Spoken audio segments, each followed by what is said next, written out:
ನಮಸ್ಕಾರ ಸ್ನೇಹಿತರೆ. ನನ್ನ ಹತ್ರ 50+ ಸರ್ಟಿಫಿಕೇಷನ್ ಇದೆ. ನನ್ನ ಹತ್ರ 10 ಮೆಡಲ್ಸ್ಗಳಿದೆ. ಆ್ಯಂಡ್ ನಾನು ಕಾಲೇಜ್ ಯೂನಿವರ್ಸಿಟಿಗೆ ಟಾಪರ್. ನನಗೆ ಇಂಟರ್ನ್ಶಿಪ್ ಸಿಗಬೇಕಲ್ವಾ, ಒಂದು ಒಳ್ಳೆ ಕಂಪ್ನಿಯಲ್ಲಿ ಜಾಬ್ ಸಿಗಬೇಕಲ್ವಾ. ಬಟ್ ಈ ಹುಡುಗಿಗೆ ಸಿಗಲಿಲ್ಲ.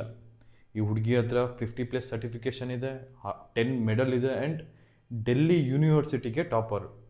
ಆದರೂ ಕೂಡ ಈ ಹುಡುಗಿಗೆ ಜಾಬ್ ಸಿಗಲಿಲ್ಲ.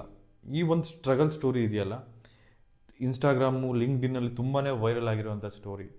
ಈ ಹುಡುಗಿ ತುಂಬ ಕಂಪ್ನಿಗಳಿಗೆ ಅಪ್ಲೈ ಮಾಡಿ ಬೇಸೊತ್ತು ಲಿಂಕ್ಡ್ಇನ್ನಲ್ಲಿ ಪೋಸ್ಟ್ ಮಾಡಿದ್ದಾಳೆ. ಸ್ಕಿಲ್ ಮ್ಯಾಟರ್ ಆಗತ್ತಾ ಅಥವಾ ಡಿಗ್ರಿ ಸರ್ಟಿಫಿಕೇಷನ್ಗಳು ಮ್ಯಾಟರ್ ಆಗತ್ತಾ ಅಂತ. ಇವಾಗಿನ ರಿಯಲ್ ವರ್ಲ್ಡಲ್ಲಿ ನಿಮ್ಮ ಕಂಪ್ನಿಗಳು ನಿಮ್ಮ ಹತ್ರ ಸರ್ಟಿಫಿಕೇಷನ್ ಇದೆಯೇ, ಮೆಡಲ್ ಇದೆ ಅಂದರೆ ಯಾರೂ ಕೂಡ ನಿಮ್ಗೆ ಜಾಬ್ ಕೊಡಲ್ಲ. ನಿಮಗೆ ಅದ್ರ ತಕ್ಕಂಗೆ ನಿಮ್ಮ ಹತ್ರ ಸ್ಕಿಲ್ ಸೆಟ್ ಇರಬೇಕು, ರಿಯಲ್ ವರ್ಲ್ಡ್ ಪ್ರಾಜೆಕ್ಟ್ಗಳು ಇರಬೇಕು. ರಿಯಲ್ ವರ್ಲ್ಡ್ ಪ್ರಾಜೆಕ್ಟ್ಗಳು ಅಂದರೆ ಇವಾಗ ದೊಡ್ಡ ದೊಡ್ಡ ಕಂಪ್ನಿಗಳು ಏನು ಪ್ರಾಜೆಕ್ಟ್ ಮಾಡ್ತಾರಲ್ವ, ಅದೇ ರೀತಿ ಪ್ರಾಜೆಕ್ಟ್ಗಳು ನಿಮಗೆ ಮಾಡೋಕ್ಕೆ ಬರಬೇಕು. ಆ ರೀತಿಯಾದ ಹ್ಯಾಂಡ್ಸ್ ಆನ್ ಎಕ್ಸ್ಪೀರಿಯೆನ್ಸ್ ಇರಬೇಕು.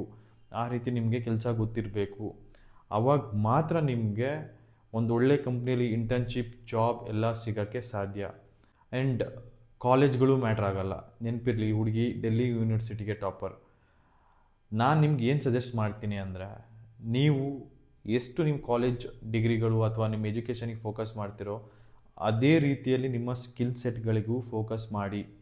ಆವಾಗ ಮಾತ್ರ ನಿಮಗೆ ಒಳ್ಳೆಯ ಕಂಪ್ನಿಲಿ ಜಾಬ್ ಸಿಗೋಕ್ಕೆ ಸಾಧ್ಯ. ಇಲ್ಲ ಅಂದರೆ ಬರ್ದು ಕೊಡ್ತೀನಿ, ತುಂಬಾ ಕಷ್ಟ ಇದೆ ಇವಾಗಿನ ಮಾರ್ಕೆಟ್ ಕಂಡೀಷನಲ್ಲಿ ಜಾಬ್ ಸಿಗೋದು. ಈ ಹುಡುಗಿಗೆ ಆಗಿರುವ ರೀತಿಯೇ ನಿಮಗೂ ಕೂಡ ಆಗಬಹುದು. ಇದೊಂದು ಎಚ್ಚರಿಕೆ ಇರಲಿ.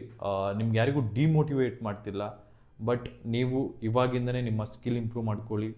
ನಿಮ್ಮ ಯಾರು ಪೇರೆಂಟ್ಸ್ ನೋಡ್ತಿದ್ದಾರೆ ಅಂದರೆ ನಿಮ್ಮ ಮಕ್ಕಳಿಗೆ ಹೇಳಿ, ಅವರ ಸ್ಕಿಲ್ಲು, ಅವರ ಎಜುಕೇಷನಲ್ಲಿ ಯಾವ ರೀತಿ ಜಾಬ್ ತೊಗೋಬೇಕು ಅದ್ರ ಬಗ್ಗೆ ಫೋಕಸ್ ಮಾಡಲಿ. ಹೋಪ್ ನಿಮಗೆ ಈ ಒಂದು ವಿಡಿಯೋ ಮುಖಾಂತರ ನಾನು ಏನು ಹೇಳೋಕ್ಕೆ ಹೊರಟಿದ್ದೀನಿ ನಿಮಗೆ ಅರ್ಥ ಆಯಿತು ಅನಿಸುತ್ತೆ. ದಯವಿಟ್ಟು ನನಗೆ ಈ ಪ್ರಯತ್ನಕ್ಕೆ ಸಪೋರ್ಟ್ ಮಾಡಿ. ಆ್ಯಂಡ್ ಇನ್ನೂ ಯಾರು ನನ್ನ ವೀಡಿಯೋಗಳನ್ನ ಸಬ್ಸ್ಕ್ರೈಬ್ ಮಾಡಿಲ್ಲ, ದಯವಿಟ್ಟು ಸಬ್ಸ್ಕ್ರೈಬ್ ಮಾಡಿ. ನೀವು ಸಬ್ಸ್ಕ್ರೈಬ್ ಮಾಡಿದ್ರೆ ನನಗೂ ಮೋಟಿವೇಶನ್ ಸಿಗುತ್ತೆ ಇಂಥ ಒಳ್ಳೊಳ್ಳೆ ವೀಡಿಯೋಗಳು ಮಾಡೋದಕ್ಕೆ. ಹೋಪ್ ನಿಮಗೆ ಈ ಕಾನ್ಸೆಪ್ಟ್ ಅರ್ಥ ಆಯಿತು ಅನಿಸುತ್ತೆ. ಒಳ್ಳೆಯದಾಗಲಿ ಎಲ್ಲರಿಗೂ.